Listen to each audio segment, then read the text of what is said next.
ಬಂಧುಗಳೇ, ಇವತ್ತು ತಮ್ಮ ಈ ಚಾನಲ್ ಮುಖಾಂತರ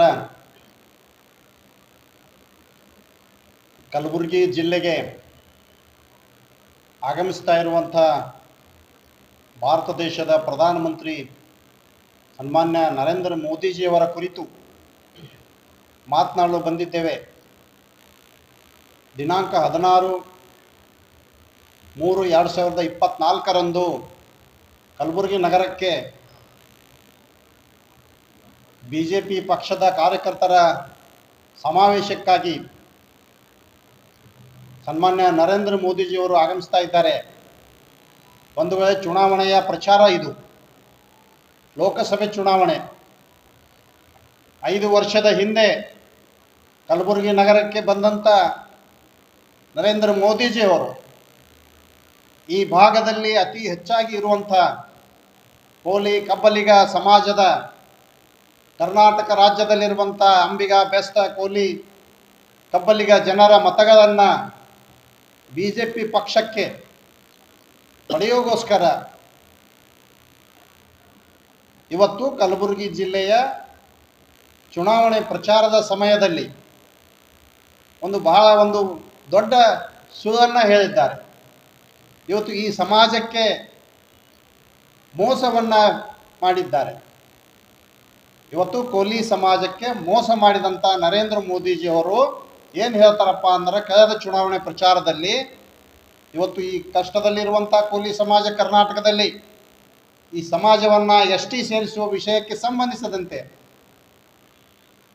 ಕೆಲವು ನಾಯಕರು ಅವರ ಜೊತೆ ಮಾತನಾಡಿದಾಗ ತಮ್ಮ ಭಾಷಣದಲ್ಲಿ ಏನು ಹೇಳ್ತಾರಂದರೆ, ಮೈ ಕೋಲಿ समाज को याद रखूंगा, आप BJP को वोट दो, आपका जो मांग है वो पूरी किया जाएगा.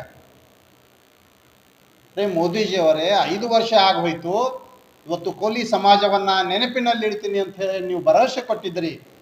ಅದೇ ಪ್ರಕಾರ ನಾವು ಈ ರಾಜ್ಯದಲ್ಲಿರುವಂಥ ಕೋಲಿ ಕಬ್ಬಲಿಗ ಸಮಾಜದ ಜನಗಳು ನಾವೆಲ್ಲ 100ಕ್ಕೆ 99% ಇವತ್ತು ಕಳೆದ ಚುನಾವಣೆಯಲ್ಲಿ BJP ಪಕ್ಷಕ್ಕೆ ಮತ ನೀಡಿದ್ದೇವೆ.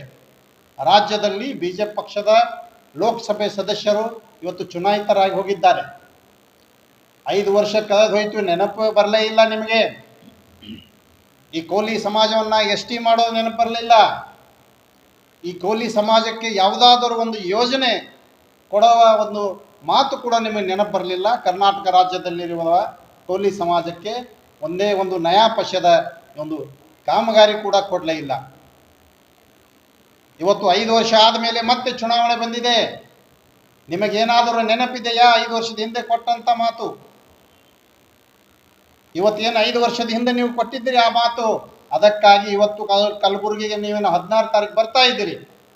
ಇವತ್ತು 16ನೇ ತಾರೀಕಿಗೆ ಕಲಬುರಗಿಗೆ ಬಂದರೆ ಇವತ್ತು ನೀವು ಕೋಲಿ ಸಮಾಜಕ್ಕೆ ಕ್ಷಮೆಯನ್ನು ಕೇಳಬೇಕಂತ ಈ ಸಂದರ್ಭದಲ್ಲಿ ನಾವು ಆಗ್ರಹವನ್ನು ಮಾಡ್ತಾ ಇದ್ದೇವೆ. ಇವತ್ತು ಕೋಲಿ ಕಬ್ಬಲಿಗ ST ಹೋರಾಟ ಸಮಿತಿ ವತಿಯಿಂದ ಸನ್ಮಾನ್ಯ ಶ್ರೀ ನರೇಂದ್ರ ಮೋದಿಜಿಯವರಿಗೆ ಆಗ್ರಹವನ್ನು ಮಾಡ್ತಾ ಇದ್ದಾರೆ. ನೀವು ಕೋಲಿ ಸಮಾಜಕ್ಕೆ ಮೋಸ ಮಾಡಿದ್ದೀರಿ, ಕೋಲಿ ಸಮಾಜಕ್ಕೆ ಹೇಳಿದ್ದೀರಿ, ಕೋಲಿ ಸಮಾಜಕ್ಕೆ ನೆನಪಿನಲ್ಲಿ ಇಡ್ತೀನಿ ಅಂತ ಹೇಳಿದ್ದೀರಿ. ಇವತ್ತು ಕೋಲಿ ಸಮಾಜದ ST ಫೈಲ್ ರಿಜೆಕ್ಟ್ ಮಾಡಿ ಇವತ್ತು ರಾಜ್ಯ ಸರ್ಕಾರಕ್ಕೆ ವಾಪಸ್ ಕಳಿಸಿದ್ದೀರಿ. ಅದಕ್ಕಾಗಿ ನೀವು ಕೋಲಿ ಸಮಾಜಕ್ಕೆ ಕ್ಷಮೆ ಕೇಳಬೇಕಂತ ಈ ಸಂದರ್ಭದಲ್ಲಿ ನಾವು ಒತ್ತಾಯವನ್ನು ಮಾಡ್ತಾ ಇದ್ದೇವೆ. ಇವತ್ತು ಕರ್ನಾಟಕ ರಾಜ್ಯದಲ್ಲಿ ಇವತ್ತು ಅತಿ ಕಷ್ಟದಲ್ಲಿರುವಂಥ ಯಾವುದಾದ್ರೂ ಜಾತಿ ಇದ್ದರೆ ಅದು ಕೋಲಿ ಸಮಾಜ. ಇವತ್ತು ಅತಿ ಹೆಚ್ಚಿನ ಬಡ ಕುಟುಂಬಗಳು ಎಲ್ಲಾದರೂ ಸಿಗ್ತಾವಪ್ಪ ಅಂದರೆ ಅದು ಕೋಲಿ ಸಮಾಜದಲ್ಲಿ ಸಿಗ್ತಾವೆ. ಇವತ್ತಿನ ದಿವಸ ಈ ರಾಜ್ಯದಲ್ಲಿ ಆರ್ಥಿಕವಾಗಿ ಇವತ್ತು ಬಹಳ ಕಷ್ಟದಲ್ಲಿದ್ದಾರೆ ಕೋಲಿ ಸಮಾಜ ಜನ. ಇವತ್ತು ಶೈಕ್ಷಣಿಕವಾಗಿ ಅತಿ ಹಿಂದುಳಿದರೆ ವಂಚಿತರಾಗಿದ್ದಾರೆ. ಇವತ್ತು ರಾಜಕೀಯವಾಗಿ ಅಂತೂ ಅಹಿಷ್ಣುತೆಯಲ್ಲಿದ್ದೇವೆ ನಾವು ಕೋಲಿ ಸಮಾಜದವರು. ಈ ರಾಜ್ಯದಲ್ಲಿ, ಭಾರತ ದೇಶದಲ್ಲಿ ಇವತ್ತು ಕರ್ನಾಟಕ ರಾಜ್ಯದಲ್ಲಿರುವಂಥ ಕೋಲಿ ಕಬ್ಬಲಿಗ ಸಮಾಜ ಜನ ನಮ್ಮ ಪರಿಸ್ಥಿತಿ ಹೇಗಾಗ್ಯದಪ್ಪ ಅಂದ್ರೆ ನಾವು ಇದ್ದು ಸತ್ತಂಗಾಗ್ಯದ. ಯಾವುದೇ ಸ್ಥಾನಮಾನಗಳಿಲ್ಲ.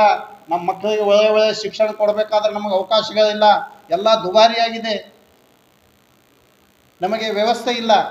ಇವತ್ತು ಡಾಕ್ಟರ್ ಬಾಬಾ ಸಾಹೇಬ್ ಅಂಬೇಡ್ಕರ್ ಅವರು ಕೊಟ್ಟಂಥ ಸಂವಿಧಾನದ ಅಡಿಯಲ್ಲಿ ಇವತ್ತು ಈ ದೇಶದಲ್ಲಿ ಯಾರು ಬಡವರಿದ್ದಾರೆ, ಯಾರು ಆರ್ಥಿಕವಾಗಿ ಶೈಕ್ಷಣಿಕವಾಗಿ ತೀರಾ ಹಿಂದುಳಿದರೆ, ಅತಿ ಕಷ್ಟದಲ್ಲಿದ್ದಾರೆ, ಅವರನ್ನು ಮೇಲೆತ್ತೋ ಸಲುವಾಗಿ ಅವರಿಗೆ ಸಮಾನತೆ ತರುವ ಸಲುವಾಗಿ ಇವತ್ತು ರಿಸರ್ವೇಷನ್ ಕೊಡುವ ಮೂಲಕ ಸರ್ಕಾರ ಅವರಿಗೆ SC ST ರಿಸರ್ವೇಷನ್ ಕೊಟ್ಟು ಅವರಿಗೆ ಮೇಲೆತ್ತಬೇಕು, ಸಮಾನತೆ ತರಬೇಕು. ಅದು ಸರ್ಕಾರದ ಕರ್ತವ್ಯ. ಇವತ್ತು ನರೇಂದ್ರ ಮೋದಿಜಿಯವರೇ ನಿಮ್ಮ ಕರ್ತವ್ಯ. सबका साथ सबका विकास. किसका साथ दिया मोदी जी? अंबानी का साथ दिया, अदानी का विकास किया. इस देश में रहने वाले गरीबों का सत्यानाश हो गया. कर्नाटक में रहने वाले कोली समाज का सत्यानाश हो गया. अरे इतने परेशान हैं हम लोग. खाली आप याद रखते बोले थे, कोली समाज को मैं याद रखूंगा बोले थे. कहाँ गया आपका याद? कि कर्नाटक में रहने वाले जो बीजेपी का लीडर लोग हैं, यहाँ पर के जो कर्नाटक में OBC बैकवर्ड माइनॉरिटी OBC जो लोग रहते, बैकवर्ड जो लोग रहते, उन लोगों का परेशानी आप तक नहीं पहुंचाते. सिर्फ ಇಲ್ಲಿ ಏನಾಗ್ತಾ ಇದೆಯಪ್ಪ ಅಂದ್ರೆ ಇಲ್ಲಿ ಕರ್ನಾಟಕದಲ್ಲಿರುವಂಥ ಏನು OBC ಜನಾಂಗ ಇದ್ದಾರೆ, ಹಿಂದುಳಿದ ಜನಾಂಗ ಇದ್ದಾರೆ, ಇವರ ತೊಂದರೆ ಏನಿದೆ, ಇವರ ಕಷ್ಟ ಏನಿದೆ, ಇವರಿಗೆ ಸರ್ಕಾರ ಏನು ಮಾಡಬೇಕು, ಇವರಿಗೆ ಏನು ಭರವಸೆ ಕೊಟ್ಟಿದ್ದೇವೆ. ಇವತ್ತು ಯಡಿಯೂರಪ್ಪರವರು ಬಹಿರಂಗವಾಗಿ ಕೋಲಿ ಸಮಾಜ ST ಮಾಡ್ತೀನಿ ಅಂತ ಹೇಳಿದರು. ಇವತ್ತು ಬಸವರಾಜ ಬೊಮ್ಮಾಯಿ ಅವರು ಹೇಳಿದರು. ಇವತ್ತು ನಳಿನ್ ಕುಮಾರ್ ಕಟೀಲ್ ಅವರು, ಎನ್ ರವಿಕುಮಾರ್ ಅವರು, ಉಮೇಶ್ ಜಾಧವ್ ರಕ್ತದಲ್ಲೇ ಬರೆದು ಕೊಡ್ತೀನಿ ಅಂದಿದ್ರು. ಇವತ್ತಿನವರೆಗೂ ಆ ಮಾತು ಕೇಂದ್ರ ಸರ್ಕಾರಕ್ಕೆ ಒಯ್ದು ಮುಟ್ಟಿಸಲೇ ಇಲ್ಲ. ಇವರು ಕೇವಲ ನಮ್ಮ ಮತಗಳನ್ನು ಪಡೆಯುವ ಸಲುವಾಗಿ ಇವತ್ತು ಡಾಕ್ಟರ್ ಉಮೇಶ್ ಜಾಧವ್ ಕಲಬುರಗಿ ಲೋಕಸಭೆ ಸದಸ್ಯ ನಮ್ಮ ಮತವನ್ನು ಪಡೀಲಿಕ್ಕೆ ಭರವಸೆ ಕೊಟ್ಟರು. ರವಿಕುಮಾರ್ ಅವರು ಕೋಲಿ ಸಮಾಜದವರು ಇದ್ದು ಕೋಲಿ ಸಮಾಜ ಮತ ಪಡೆಯುವ ಸಲುವಾಗಿ ಭರವಸೆ. ನಾಳೆ 16ನೇ ತಾರೀಕು ಮೋದಿಜಿ ಅವರು ಬರ್ತಾ ಇದ್ದಾರೆ ಕಲಬುರಗಿ ನಗರಕ್ಕೆ. ಅವರಿಗೆ ನಾವು ನಮ್ಮ ಸಮಾಜದ ನಮ್ಮ ಹೋರಾಟ ಸಮಿತಿಯಿಂದ ಮನವಿ ಪತ್ರವನ್ನು ಕೊಡ್ತಾ ಇದ್ದೇವೆ. ವಿವಿಧ ಬೇಡಿಕೆಗಳನ್ನು ಒತ್ತಾಯಿಸಿ ನಮಗೆ ಅವಕಾಶ ಮಾಡಿಕೊಡಬೇಕು. ಇವತ್ತು ಜಿಲ್ಲಾಧಿಕಾರಿಗಳು, ಇವತ್ತು ಕಲಬುರಗಿ ನಗರದ ಪೊಲೀಸ್ ಕಮಿಷನರ್ ಅವರು ನಮಗೆ ಅವಕಾಶ ಮಾಡಿಕೊಡ್ಬೇಕಂತ ಕೂಡ ಈ ಸಂದರ್ಭದಲ್ಲಿ ನಾವು ಹೇಳ್ತಾ ಇದ್ದೇವೆ.